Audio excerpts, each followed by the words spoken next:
Antes de formar filósofos, a Grécia forjou guerreiros. Imagine um mundo onde cada cidade era um pequeno universo, com suas próprias leis, deuses e ambições. Na Grécia Antiga, as cidades-estado eram como estrelas em constante colisão, sempre prontas para a batalha. A guerra não era apenas inevitável. Era parte do DNA dessas civilizações. Era através dos campos de batalha que se moldavam fronteiras e valores, se criavam alianças e até se definia quem tinha o poder de governar. Neste vídeo, vamos explorar as 10 guerras que mais impactaram a história da Grécia Antiga. Prepare-se para viajar no tempo e descobrir confrontos que não apenas definiram territórios, mas também criaram heróis e mudaram o curso da história. Vamos falar sobre as guerras médicas, onde cidades rivais se uniram contra um inimigo comum. A lendária Guerra do Peloponeso, que colocou Atenas e Esparta em uma disputa épica. E a Campanha de Alexandre, que expandiu os horizontes gregos até os confins do mundo conhecido. Cada uma dessas guerras foi um divisor de águas, deixando marcas indeléveis não só na Grécia, mas em todo o mundo antigo. Você vai entender por que esses confrontos foram tão decisivos e como eles ressoam até hoje na nossa cultura e pensamento. Se você é tão apaixonado por história militar quanto nós, não esqueça de curtir o vídeo, se inscrever no canal e ativar o sininho. Assim, você não vai perder nenhuma das histórias fascinantes sobre poder, glória e decadência que temos para compartilhar. E vamos começar com o conflito que uniu cidades rivais para enfrentar um império que parecia invencível. As guerras médicas criaram a identidade grega diante do mundo? Contra todas as probabilidades, Atenas e Esparta se uniram para resistir ao poderio persa e salvar o que chamavam de liberdade. No início do século V a.C., o Império Persa era uma força avassaladora que se estendia desde o Oriente Médio até o Egito e parte da Ásia Menor. Sob a liderança de Dário I e posteriormente de Xerxes, os persas estavam determinados a subjugar as cidades-estado gregas, que se recusavam a se render ao domínio estrangeiro. A união improvável entre Atenas e Esparta, tradicionalmente rivais, foi uma decisão estratégica sem precedentes. Eles sabiam que separados seriam esmagados como as ondas contra as rochas.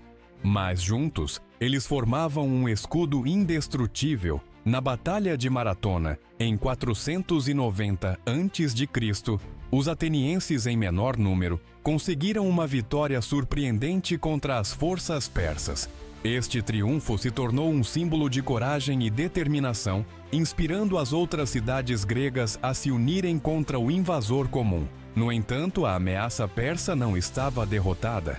Em 480 a.C., Xerxes lançou uma segunda invasão, desta vez com uma força ainda maior. Foi nas Termópilas que 300 espartanos, liderados pelo rei Leônidas, realizaram uma resistência heróica, retardando o avanço persa e permitindo que as outras cidades-estado se preparassem para o confronto final. Apesar da derrota espartana, a Batalha de Salamina, logo em seguida, foi um ponto de virada decisivo.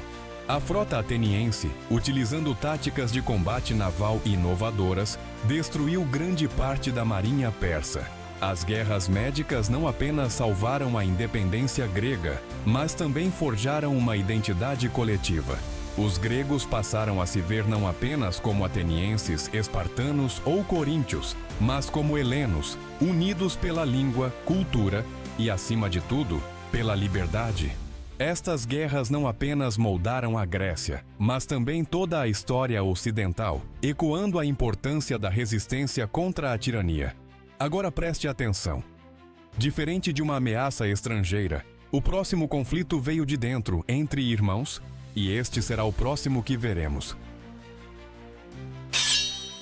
A Guerra do Peloponeso destruiu mais do que a guerra contra os persas? Atenas e Esparta, agora inimigas, mergulharam a Grécia em décadas de conflito que enfraqueceram toda a civilização grega. A Guerra do Peloponeso, que começou no final do século V a.C., Não foi apenas uma disputa de poder, mas uma batalha pela alma da Grécia. Esparta, com seu exército terrestre formidável e disciplinado, enfrentava Atenas, cujo poder naval e cultural influenciava todo o mundo grego. No início, Atenas parecia ter a vantagem com sua poderosa marinha. Eles usaram sua frota para bloquear portos e sufocar economicamente os aliados de Esparta. No entanto, Esparta, com seu exército terrestre imbatível, conseguiu pressionar as cidades-estado aliadas de Atenas, forçando-as a lutar em múltiplas frentes. A guerra se arrastou e com ela veio a devastação econômica e social. As cidades foram saqueadas, campos foram queimados e a população civil sofreu imensamente. Um dos momentos mais críticos foi a expedição siciliana de Atenas, uma tentativa ambiciosa de expandir seu domínio. A campanha terminou em desastre total, com milhares de atenienses mortos ou capturados. Esparta, aproveitando o momento, recebeu apoio financeiro do Império Persa, o que lhes permitiu construir uma frota para desafiar Atenas no mar. Esta aliança inesperada entre antigos inimigos aumentou ainda mais a complexidade da guerra. No final, a superioridade naval de Atenas foi destruída, e a cidade finalmente se rendeu em 404 a.C. A Grécia, antes unida contra os persas, agora estava em ruínas.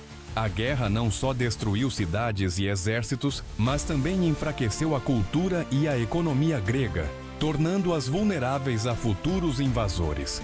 A Guerra do Peloponeso, com sua destruição implacável, deixou cicatrizes profundas que moldaram o destino da Grécia por séculos. Entenda, se essa guerra enfraqueceu, o próximo confronto tentou dominar, mas sem durar. E este será o próximo que veremos.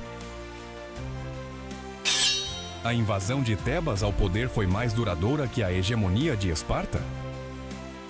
Por um breve momento, Tebas ascendeu, vencendo Esparta e assumindo um papel inesperado no comando das cidades gregas. Tudo começou em 371 a.C., quando os tebanos, liderados por Epaminondas e Pelópidas, enfrentaram os espartanos na Batalha de Leuctra. Essa batalha foi um divisor de águas, marcando o início do declínio do poder espartano e o surgimento de Tebas como uma força dominante. O que tornou essa batalha tão marcante foi a inovação tática de Epaminondas. Em vez de adotar a formação tradicional das falanges, ele implementou uma estratégia revolucionária, concentrando suas forças em um único flanco esquerdo. Essa formação em massa permitiu que os tebanos esmagassem os espartanos, que estavam acostumados a lutar em igualdade de condições. A vitória em Leuctra foi uma humilhação para Esparta, mostrando ao mundo grego que a até então invencível potência militar podia ser derrotada. Com a derrota espartana, Tebas não perdeu tempo em consolidar seu domínio. Epaminondas liderou várias campanhas no Peloponeso, libertando cidades que antes estavam sob o jugo espartano. Ele fundou a cidade de Messênia, um passo estratégico para enfraquecer ainda mais Esparta, ao oferecer um refúgio seguro para os escravos messênios que escapavam do domínio espartano. A hegemonia tebana, embora brilhante, foi curta. Durou cerca de uma década, até que a morte de Epaminondas na Batalha de Mantineia, em 362 a.C., fragmentou a liderança tebana e abriu caminho para o ressurgimento de outras potências, como Macedônia. No entanto, o impacto da ascensão de Tebas foi duradouro, alterando o equilíbrio de poder na Grécia e inspirando futuras inovações militares. Assim, a breve supremacia tebana deixou um legado que ressoou muito além de seu tempo no comando. Agora observe, enquanto Tebas governava por um instante, outro nome surgia para mudar tudo de forma definitiva. E esse será o próximo que veremos. A ascensão da Macedônia foi mais estratégica do que violenta? Filipe II usou diplomacia, alianças e guerras relâmpago para unir a Grécia sob seu domínio antes de passar a coroa a seu filho.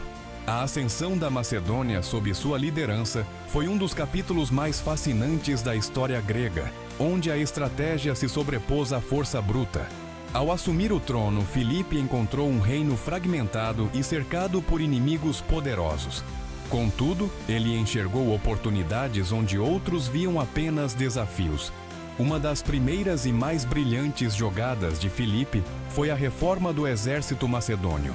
Ele introduziu a falange macedônia, uma formação militar que revolucionou o campo de batalha. Com lanças mais longas e soldados mais disciplinados, a falange macedônia tornou-se um pesadelo para os exércitos tradicionais de hoplitas gregos. Contudo, a força militar foi apenas uma parte de sua estratégia. Filipe era um mestre da diplomacia. Ele sabia que conquistar pela força não seria suficiente para manter a unidade. Assim, ele forjou alianças estratégicas por meio de casamentos políticos e tratados. Ao casar suas filhas e irmãs com reis e nobres gregos, ele garantiu lealdades e acalmou potenciais revoltas. Filipe também usou a diplomacia para semear a discórdia entre as cidades-estado, enfraquecendo-as antes de atacar. As guerras relâmpago, ou campanhas rápidas e decisivas, permitiram a Filipe expandir seu domínio sem se envolver em conflitos prolongados e custosos. Ele usou a velocidade e a surpresa como armas, atacando inimigos antes que pudessem se unir contra ele. A Batalha de Queroneia, em 338 a.C., foi o ápice dessa estratégia, onde Filipe derrotou as forças combinadas de Atenas e Tebas com um golpe decisivo. Em suma, a ascensão da Macedônia sob Filipe II foi um clássico exemplo de como a inteligência estratégica pode superar a pura violência. Ao combinar diplomacia astuta, inovações militares e ataques cirúrgicos, ele pavimentou o caminho para a Grécia unificada, que Alexandre o Grande herdaria e levaria a novas alturas. Agora veja. Se a unificação foi estratégica, a expansão que veio depois foi pura ambição militar. E é essa que veremos a seguir. As campanhas de Alexandre foram guerras gregas ou um império à parte. De Tebas à Índia, Alexandre levou a guerra a uma escala nunca antes vista, misturando o legado grego e dominação imperial. Ao herdar o trono da Macedônia, ele encontrou um reino fortalecido pelas reformas militares de seu pai, Filipe II. No entanto, Alexandre não se contentou em manter o status quo. Ele sonhava com um império que unisse o mundo conhecido sob sua liderança. A primeira prova de fogo veio com a rebelião de Tebas, uma cidade que ousou desafiar sua autoridade. Em uma demonstração de força e estratégia, Alexandre sitiou e destruiu Tebas com precisão cirúrgica, enviando uma mensagem clara a todas as cidades-estado gregas.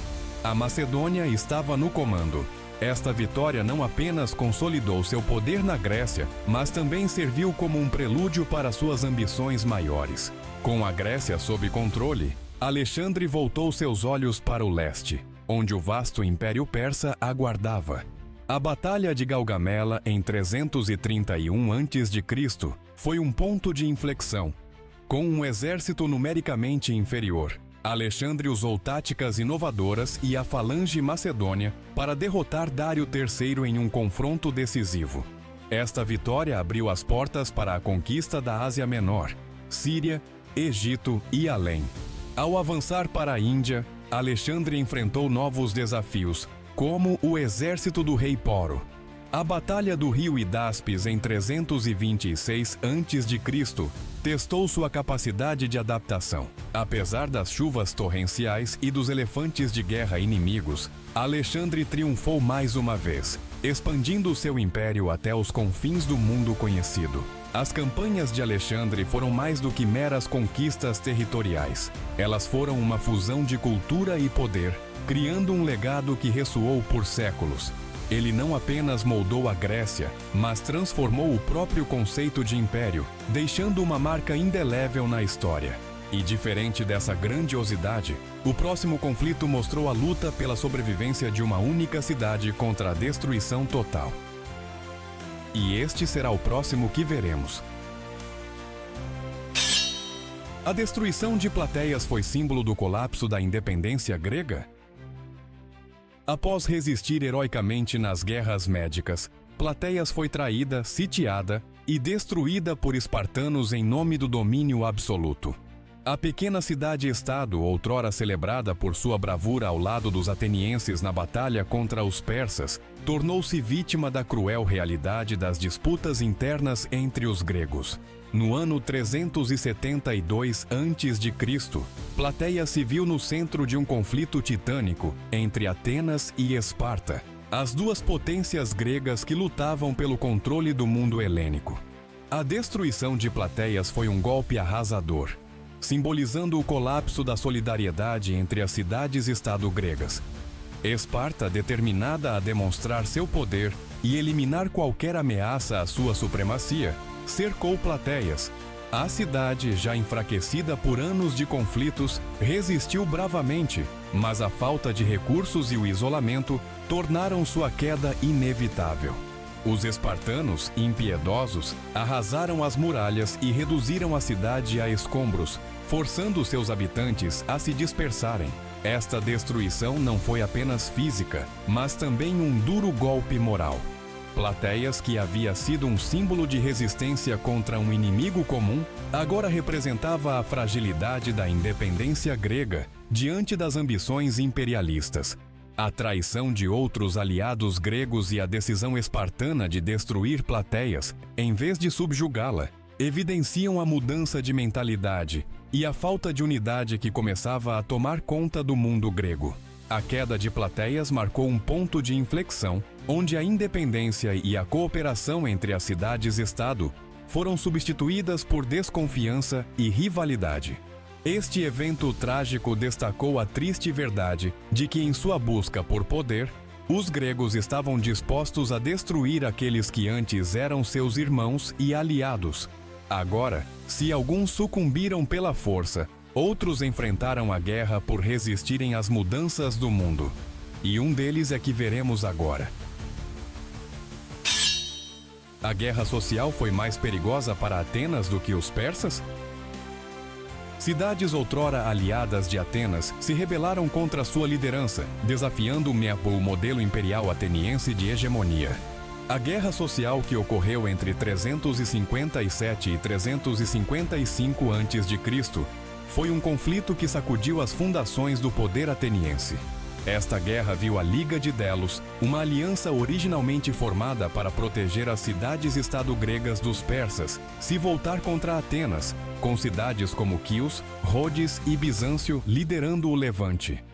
A insatisfação destas cidades era palpável. Elas estavam cansadas do controle opressivo e das pesadas tributações impostas por Atenas. O descontentamento crescia à medida que Atenas utilizava os recursos da Liga para seus próprios interesses. Quando a revolta eclodiu, Atenas encontrou-se em uma posição precária, tendo que lutar em várias frentes contra antigos aliados que agora eram inimigos determinados. Os estrategistas atenienses enfrentaram enormes desafios. O almirante ateniense Cáris tentou suprimir a revolta com ataques navais e terrestres, mas a resistência das cidades rebeldes foi feroz. O apoio financeiro e militar de cidades poderosas e a habilidade das suas forças navais colocaram a supremacia ateniense à prova.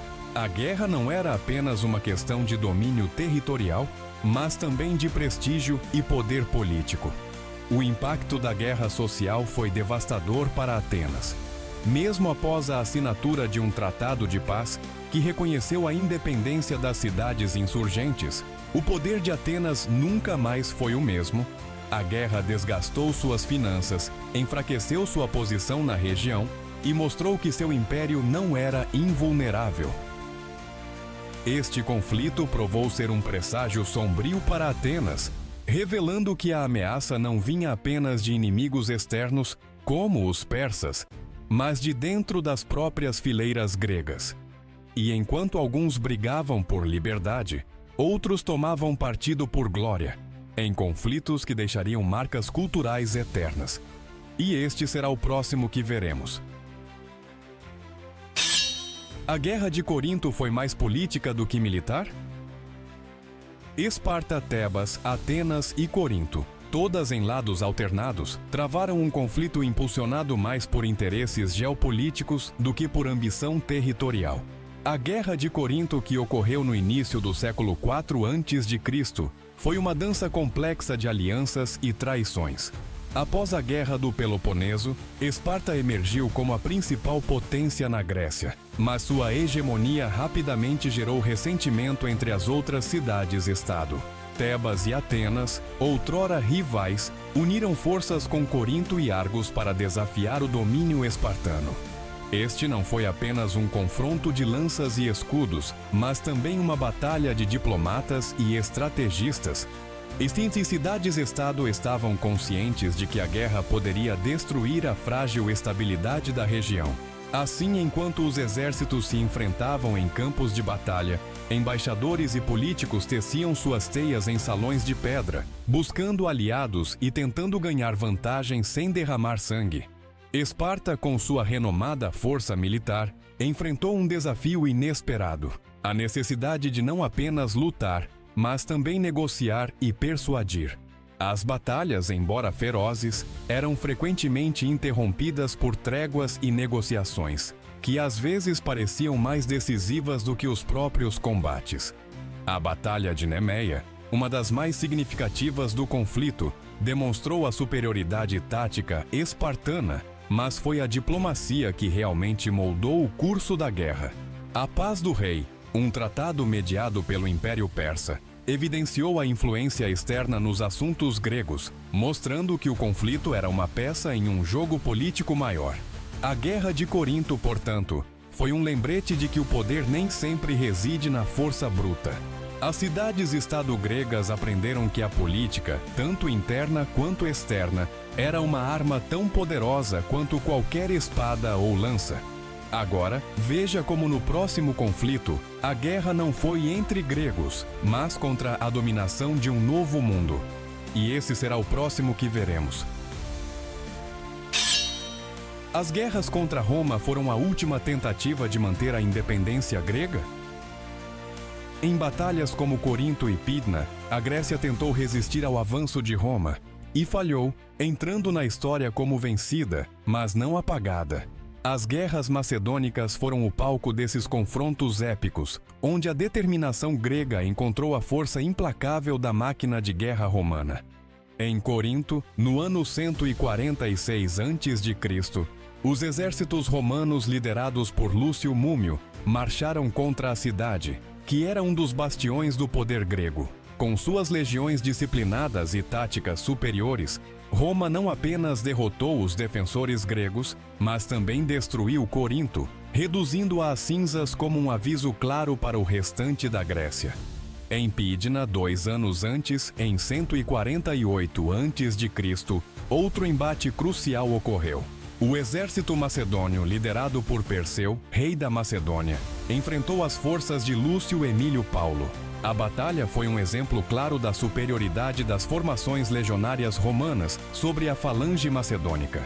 Perseu apostou na força de sua infantaria pesada, mas os romanos, usando uma combinação de táticas flexíveis e manobras rápidas, conseguiram romper as linhas macedônicas, resultando em uma vitória decisiva.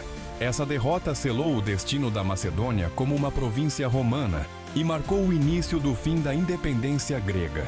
Esses confrontos não foram apenas batalhas por território, mas sim lutas desesperadas pela sobrevivência de uma cultura.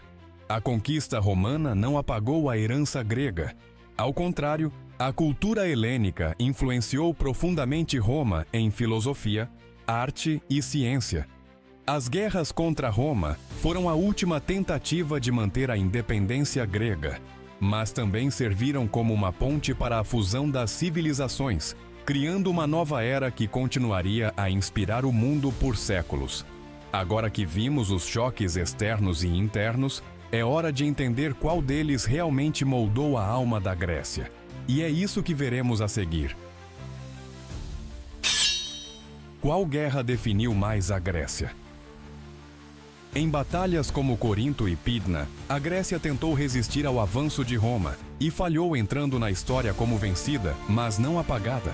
No ano 146 a.C., a Batalha de Corinto marcou um dos capítulos finais na luta desesperada dos gregos pela manutenção de sua independência. Os romanos, sob o comando de Lúcio Múmio, marcharam sobre a cidade de Corinto, uma joia da cultura e da economia grega. Os gregos, liderados por Critolau, estavam determinados a defender seu território, mas a diferença no poderio militar era avassaladora. As legiões romanas, disciplinadas e bem equipadas, enfrentaram um exército grego que, embora valente, era numericamente inferior e mal preparado. O confronto foi brutal e rápido. Os romanos usaram suas formações táticas superiores, como a formação em falanges, para romper as linhas inimigas. Quando Corinto caiu, a cidade foi saqueada e destruída. Suas riquezas foram levadas para Roma e seus habitantes foram vendidos como escravos. Este evento simbólico não apenas marcou o fim da resistência grega, mas também consolidou o domínio romano sobre a península. A Batalha de Pídna, ocorrida em 168 a.C., foi outra demonstração do poder romano. O rei Perseu da Macedônia tentou unificar os estados gregos contra Roma, mas sua estratégia falhou. Os romanos, liderados por Lúcio Emílio Paulo, enfrentaram os macedônios em um terreno favorável, onde a falange grega, embora formidável, foi desmantelada pela flexibilidade e eficiência das formações romanas. Esta derrota enfraqueceu ainda mais a resistência grega. Apesar das derrotas, a cultura e a filosofia gregas continuaram a influenciar profundamente Roma. Os romanos adotaram muitos aspectos da civilização grega, garantindo que, embora politicamente subjugada, a Grécia permanecesse imortal na história. E aí, pessoal, depois de tudo o que vimos, para mim a guerra que mais moldou a Grécia foi a do Peloponeso. Não apenas pelo número de mortos ou pela longa duração, mas porque foi nesse conflito que a Grécia parou de ser um sonho de unidade e se tornou um alerta sobre orgulho, rivalidade e o custo de lutar contra si mesmo. Imagina estar no meio de tudo isso, testemunhando cidades inteiras sendo destruídas e ver alianças se desintegrando bem diante dos seus olhos. E para você, qual foi a guerra que mais impactou a Grécia? Deixe nos comentários. Estou curioso para saber a sua opinião. Se você curtiu o vídeo, não esqueça de se inscrever no canal, dar aquele like e compartilhar com os amigos que também são apaixonados por história militar. Tem outro vídeo incrível aparecendo na tela agora. Não perca! Nos vemos lá!